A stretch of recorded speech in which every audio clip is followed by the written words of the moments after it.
everyone, it's Destiny, and today I'll be going over the best characters to build in Honkai Star Rail. And before we begin with today's video, let me know your favorite characters in Star Rail. Lastly, if you enjoy videos like these and would like to see more content from me, consider subscribing, leaving a like to support today's video, and now let's get straight into it. The first character for today will be Heng. Heng is a free 5-star physical preservation character that is an excellent sustain for numerous teams. Heng is able to provide shields for the entire team, cleanse debuffs, he can provide an attack buff for an ally, and make an ally the bond mate, which will summon Soul Dragon for that ally, and this now means that ally has a summon, and this results in them being able to fully take advantage of the banana planar sets as well as Sunday's buffing capabilities. Soul Dragon can also unleash follow-up attacks when Heng enhances Soul Dragon with his ultimate. Whenever Soul Dragon takes action, it'll also cleanse allies from a debuff inflicted onto them and replenish shield, which Heng has many ways to replenish his shields, consisting of his skill, ultimate, Soul Dragon, and so on. Heng can go on many teams and is best suited on teams with an attack scaling damage dealer, which is a large amount of DPS characters in Star Rail.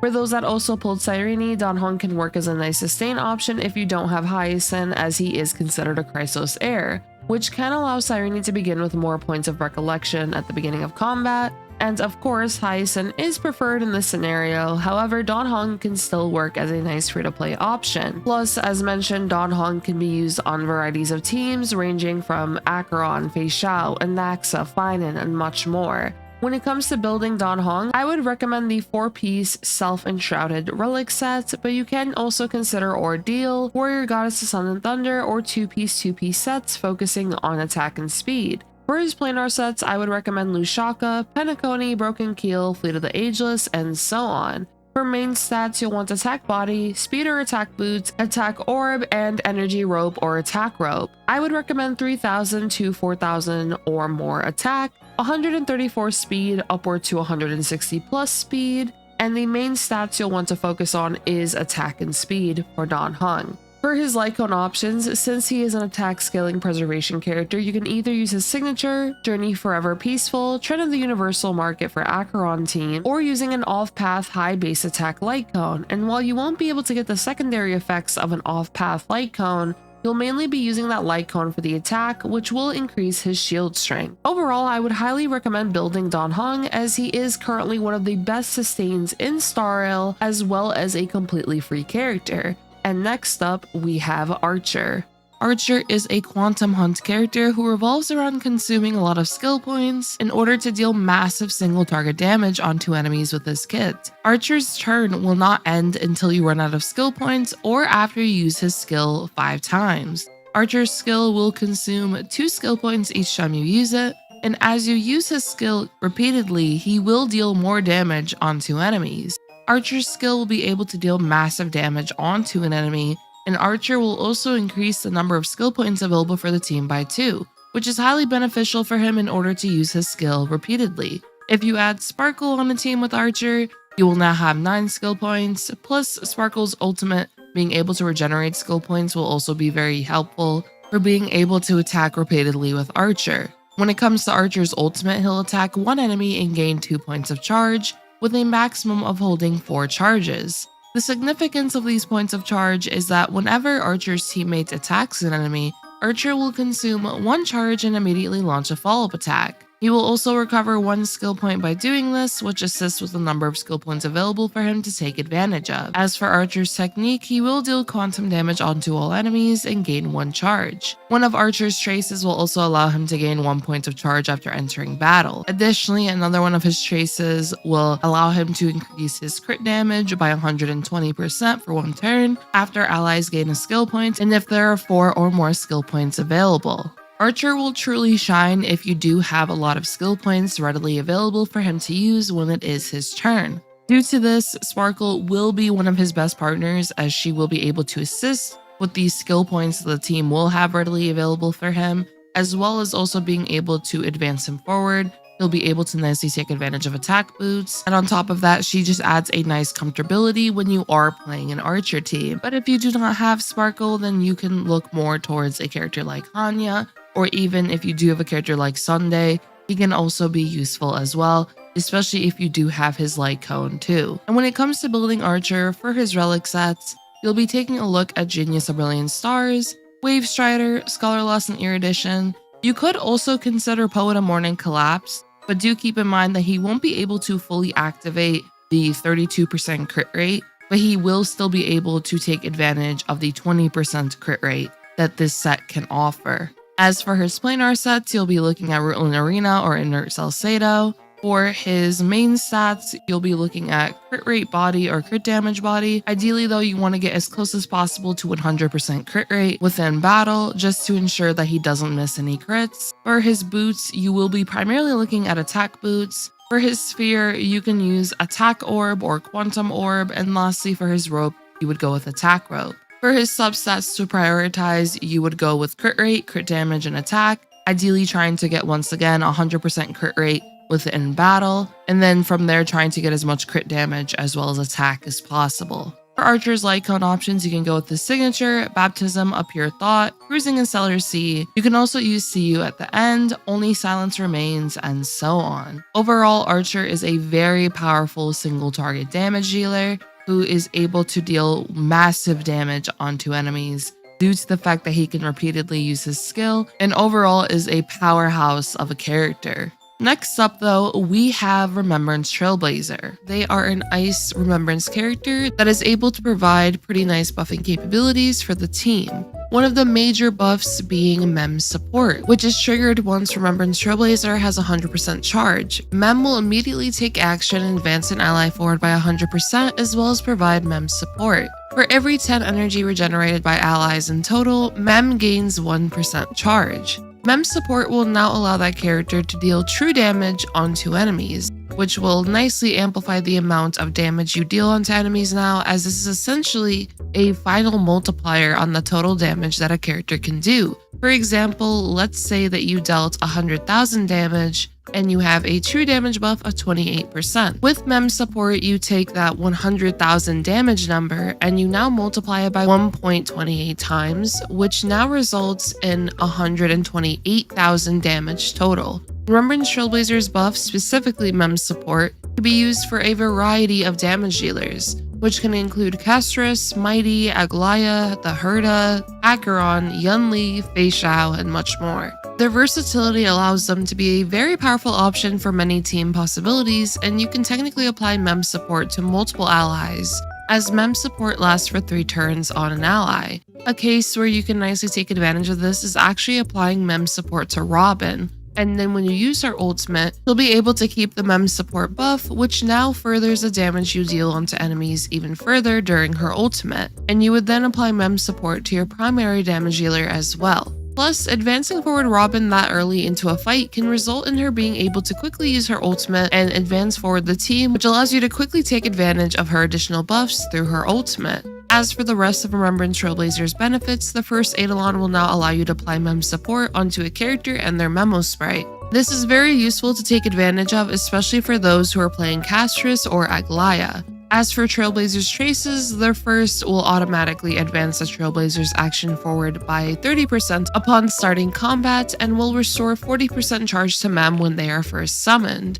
The 40% charge does stack with the 50% from Mem's passive, which means Mem will be able to quickly apply Mem support to an ally at the start of a fight. Their second trace will allow Mem's AoE skill to restore an additional 5% charge for themselves when it's used, which assists with speeding up Mem's charge to get closer to 100%. As for their last trace, when the max energy of an ally that is buffed by Mem support exceeds 100, the true damage multiplier will be increased based on the difference. Every 10 excess energy increases the multiplier by 2%, maxing out at a 20% increase when the buffed ally has 200 energy, which means your allies with Mem support will now have a higher true damage multiplier they can take advantage of, and for characters with pretty expensive ultimates, they could be getting a total true damage multiplier of 48%. Your second Eidolon allows ally Memo Sprites besides Mem to restore 8 energy to the Trailblazer whenever they take action, which is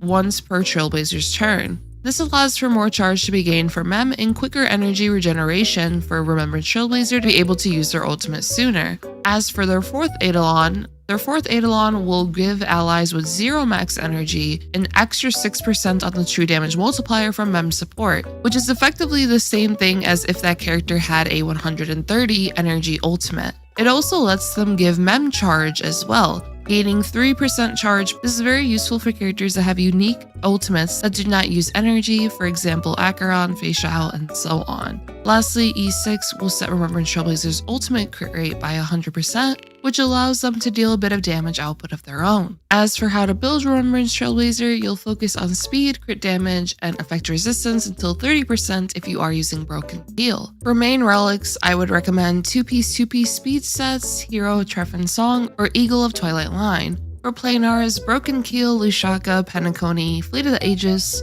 or Sprightly Vonwag. For main stats, you can go with crit damage body, speed boots, ice damage, HP or defense orb, and energy regen rope. For stat goals, I would recommend 180 and above crit damage. For their speed, I would recommend having them fast so that they are able to act often, which can consist of 160 plus speed or as fast as you can get them. For light cones, I would recommend Memory's Curtain Never Falls or Victory in a Blink. When it comes to teams, as mentioned, you can pair Remembrance Trailblazer with a large variety of damage dealers as a powerful support option due to them being able to provide that true damage buff through Mem support. Now though, for our next character recommendation, it's actually a character all the way from version 1.0, being Pela. Pela is an Ice Nihility character who is able to reduce all enemy defenses with her ultimate, and this debuff allows for a majority of teams to be able to take advantage of this to deal more damage to enemies, making Pela a very flexible and universal slot for teams. Pela can also use her basic attack often to regenerate skill points for the team, and if you have Pela's 4th Eidolon, she'll also be able to reduce enemies' ice resistance with her skill, which benefits ice damage dealers' damage output that they can deal to an enemy.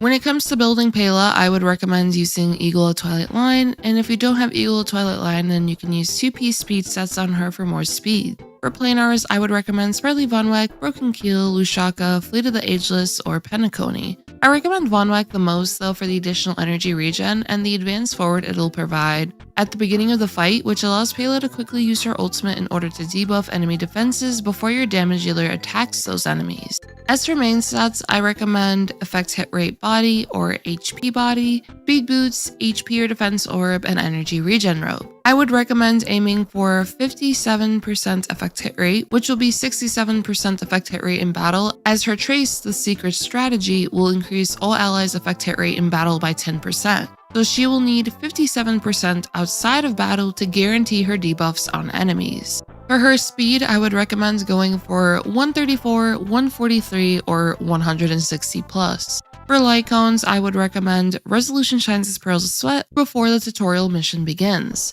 As mentioned earlier, she works as a nice flexible spot on teams, which can include Castrus teams, the Herda teams, Acheron teams, and much more. Next up, we have Gallagher. Gallagher works nicely for break-centric teams or even as a general sustain for teams, as he can provide healing, cleansing, and so on. When it comes to building Gallagher, I recommend using 2-piece sets, so for example 2-piece Messenger and 2-piece Ordeal, or it could be 2-piece Messenger and 2-piece Watchmaker, and so on. You can also use 4-piece Thief or the 4-piece Iron Break set. Another option for his relics would be Warrior Goddess of Sun and Thunder. For planars, I recommend Forge, Talia, Broken Keel, Giant Tree, Lushaka, Vonwag, and so on. There are honestly quite a lot of options when it comes to building him. For main stats, I recommend Outgoing Healing Body, Speed Boots, HP or Defense Orb, and Energy Regen Rope or Break Rope, but I do personally prefer Energy Regen. For substats, you'll want Speed, Break Effect, and defensive stats such as Effect Resistance, HP, and Defense.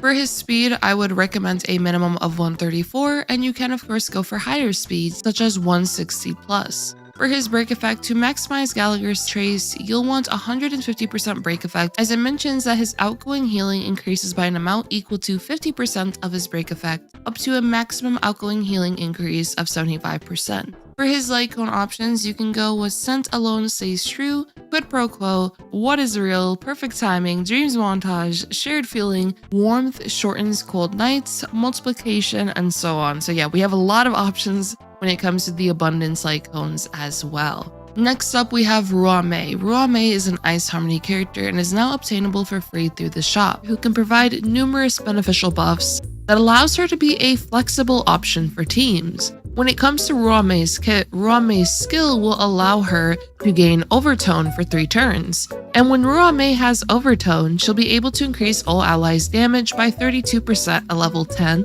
and also increase all allies' weakness breaking efficiency by 50%. One of Ruanmei's traces, Candle Lights on Still Waters, will allow the damage increase from her skill to further increase by 36%, as long as her break effect reaches 180% in battle. This now results in a 68% damage increase for the entire team through her skill. As for the additional weakness breaking efficiency, this will now allow you to break enemies at a faster rate, and is especially useful for break-oriented teams, as additional weakness breaking efficiency not only helps you break enemies faster, but can also improve the super break damage you can deal onto enemies, assuming that you are playing, of course, a super break oriented team.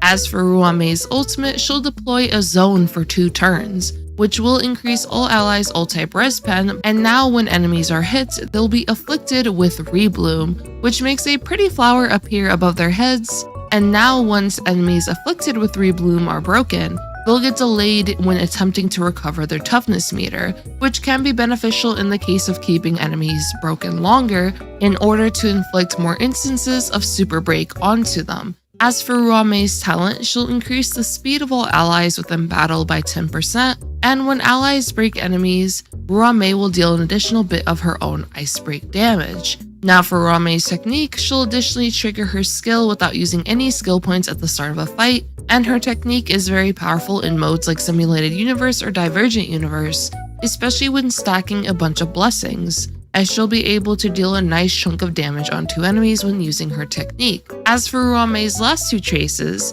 Days Wane Thoughts Wax will allow her to regenerate 5 energy at the start of her turn, and Inert Respiration allows her to grant all allies 20% additional break effect. When it comes to Ruanmei's overall kit, she'll be able to nicely buff up teams with the variety of benefits she has. For break teams, the additional speed, break effect, or ultimate, as well as the additional weakness breaking efficiency, is very useful. As for teams outside of break, the ult-type res pen from the ultimate, the damage boost from her skill, the speed boost, and so on are beneficial for furthering the damage output of the team. When it comes to Ruanmei teams, she pairs very nicely with any of our break-oriented DPSs or hybrid break DPS characters, some being Firefly, Rappa, Boot Hill, and so on. As for other damage dealers, you can pair Ruanmei as a general flexible slot, and if you don't have too many support characters, she could be a very powerful fill-in option to further improve your team's damage potential. When it comes to building Ruanmei, I would recommend Watchmaker, Messenger, Thief of Shooting Meteor, or flexible 2-piece sets for her relics. For her planars, I would recommend Sprightly Vonwak or Talia. For her main stats, I would recommend going with HP or Defense Body. You can go with Speed Boots, or if you're running a slower Ruanmei, then HP or Defense Boots, HP or Defense Orb, and then lastly Energy Rope or Break Rope. For her speed, I would recommend about 120 range for a slower Ruanmei, and 134 or above for a faster Ruanmei build. For the break effect, I would recommend aiming for 180 break effects within battle. This will maximize her trace Candle Lights in Still Waters. Also do keep in mind that her secondary trace will increase all allies' break effect by 20% in battle, which if Ruanmei is the only character increasing break effect on your team that you are using, then you can go for 160% break effect outside of battle, and of course, you can go higher if you would like as well. Now, before we wrap up today's video, we have a quick few notable mentions. We can start off with Himeko. She's still a very nice option for pure fiction, which you can use her as a crit build or a break build depending on what supports you put alongside her. Bronya is able to provide nice buffing capabilities for the team, especially the 100% advance forward from her skill, which will now allow for higher attacking frequency for your damage dealers, and can be used on a variety of teams. Little Herda is a great option for pure fiction, as well as being a really nice option for big Herda teams, and the same applies to Serval, as they are both able to nicely stack interpretation onto enemies and regenerate energy for big Herda. Heng is still a nice supportive option, especially for characters who highly value the attack buffs she can provide with her skill and energy from her ultimate. She's also a very nice user of the Dance Dance Dance Light Cone, as she is able to advance forward all allies with the Light Cone. If you did end up picking up Luocha, he's a great sustain when it comes to his healing capabilities. If you do have any of the buffed characters such as Silverwolf, Blade, Kafka, or Jingliu, be worthwhile to revisit now that they have stronger kits. And that'll be all for today's video. I hope you all did enjoy, and if you did, do make sure to subscribe, leave a like to support today's video, and I hope to see you all next time. Peace.